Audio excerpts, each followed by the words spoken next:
Bienvenue sur cette vidéo. Je suis Didier Magiroviez, avocat fiscaliste.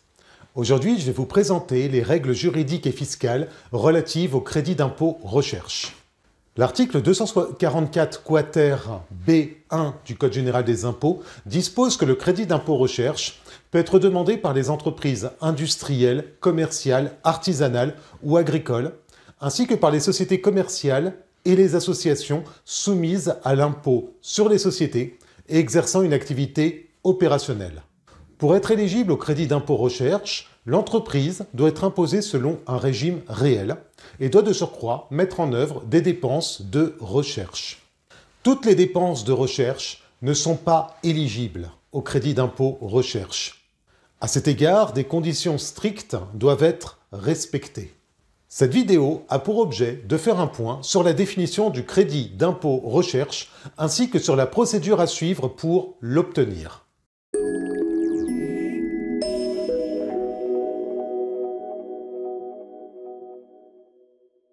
Commençons par les dépenses éligibles au crédit d'impôt recherche. Les opérations de recherche éligibles au crédit d'impôt recherche sont listées par l'administration fiscale dans son bulletin officiel. Par ailleurs, au terme de l'article 49 septies F de l'annexe 3 du Code général des impôts, les opérations de recherche éligibles au CIR sont les activités de recherche fondamentales, les activités de recherche appliquée, ainsi que les activités de développement expérimental. Pour que la dépense soit éligible au CIR, elle doit répondre à 5 critères cumulatifs. Elle doit comporter un élément de nouveauté, elle doit inclure un élément de créativité, elle doit impliquer un élément d'incertitude, elle doit être systématique et doit être transférable et ou reproductible. En pratique, il peut être difficile de savoir si tel ou tel projet de recherche remplit précisément chacun de ces critères. C'est pourquoi les entreprises ou les sociétés concernées déposent généralement une demande de rescrit auprès de l'administration fiscale. L'article L80B du livre des procédures fiscales prévoit en effet la possibilité d'interroger l'administration fiscale pour obtenir sa prise de position formelle sur l'éligibilité du projet de recherche au CIR.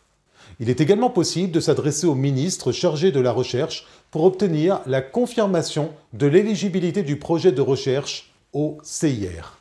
La demande de rescrit doit être déposée 6 mois au moins avant la date de la demande de crédit d'impôt. Déclaration spéciale numéro 2069A. La demande doit être déposée selon les formes prévues par un modèle découlant d'un arrêté en date du 28 novembre 2014. À noter que l'absence de réponse pendant 3 mois à la demande de rescrit vaut accord implicite. Toutefois, pour pouvoir opposer cet accord implicite à l'administration fiscale lors d'un contrôle, il est impératif que le rescrit soit déposé dans les formes prescrites. À cet égard, le recours à un avocat est vivement recommandé pour éviter une erreur qui priverait le rescrit de tout son intérêt. Parmi les dépenses comprises dans l'assiette du CIR, il y a notamment les rémunérations des chercheurs affectées aux opérations de recherche, cotisations sociales comprises. C'est l'article 49 septies de l'annexe 3 du Code général des impôts. Ouvrent également droit au crédit d'impôt recherche les rémunérations des dirigeants non salariés d'une société soumise à l'impôt sur les sociétés pour leur participation directe et personnelle aux travaux de recherche. S'agissant des cotisations sociales obligatoires comprises dans l'assiette du CIR, il s'agit en général de celles versées par l'employeur au régime obligatoire de sécurité sociale. Concernant les dépenses externalisées, elles peuvent être prises en compte dans la base de calcul du crédit d'impôt recherche lorsqu'elles sont sous-traitées notamment à des organismes de recherche publics ou à certains organismes de recherche privés ou des experts agréés. Pour que les dépenses externalisées soient prises en compte dans le calcul du CIR, il est nécessaire qu'elles soient afférentes à des opérations de recherche nettement individualisées. À noter que les dépenses externalisées sont retenues dans l'assiette du crédit d'impôt dans la limite de 3 fois le montant total des autres dépenses de recherche éligibles. Sont par ailleurs également éligibles au CIR les frais de prise, de maintenance et de défense des brevets, ainsi que les certificats d'obtention végétale sous certaines conditions spécifiques. Il sera fait observer que le caractère brevetable d'une invention n'ouvre pas de manière automatique le droit à bénéficier du CIR pour les dépenses afférentes à sa réalisation. Il faut vérifier ce point au cas par cas. Passons aux modalités de calcul du crédit d'impôt recherche. Conformément aux dispositions de l'article 244 quater B du Code général des impôts, le crédit d'impôt recherche s'élève à 30% de la fraction des dépenses de recherche d'un montant inférieur à 100 millions d'euros et à 5% au-delà de ce plafond. Le CIR est calculé par année civile. À cet égard, la date de clôture de l'exercice de la société concernée importe peu. Il en va de même pour la durée de l'exercice.